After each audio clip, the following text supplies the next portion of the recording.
আজকে আমাদের দুপুরে রান্না হবে মাছের ঝোল। তার জন্য মা দেখি এখানটায় মাছগুলো কেটে বেছে ভালো করে ধুয়ে নিয়েছে। মাছের নামটা ঠিক আমার মনে নেই। তারপর আমি আলুগুলো কেটে ভালো করে ধুয়ে কুকারে বসিয়ে দিলাম সেদ্ধ হওয়ার জন্য। তারপর মা দেখি ভাতটা বসিয়ে দিয়ে তারপর এখান থেকে লাউ শাক তুলছে, এগুলো দিয়ে বলে চচ্চড়ি রান্না করবে আলু দিয়ে সর্ষে দিয়ে। তারপর ডুগাগুলো তুলে এনে দিল, একদম ফ্রেশ ছিল আর একদম খুবই ভালো হয়েছে ডুগাগুলো। তারপর এগুলো আমি ভালো করে কেটে নিলাম, দেখতেই পাচ্ছ কত সুন্দর, খেতে দারুণ লাগবে। তারপর এখানটায় আমি দুটো আলু কেটে দিলাম, তারপর এগুলো ভালো করে ধুয়ে নেব। তারপর আলুগুলো সেদ্ধ হয়ে গেছে, ভালো করে চুলিয়ে নিলাম। তারপর এগুলো মাকে দিয়ে এসে আমি এখানটায় শুকনো লঙ্কা আর কাঁচা লঙ্কাগুলো পেস্ট করে দিব, মা রান্না করবে আজকে তার জন্যই। তারপর দেখি মা মাছগুলো ভেজে নিয়েছে, তারপর এখানটায় আলুটা কষিয়ে নিচ্ছে। ততক্ষণ অল্প পরে এসে দেখি জল দিয়ে দিয়েছে, তারপর মাছের ঝোলটা রান্না হয়েছে।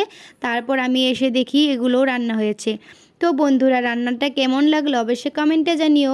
আর ভিডিওটা যদি ভালো লেগে থাকে অবশ্যই লাইক কমেন্ট শেয়ার করে দিও।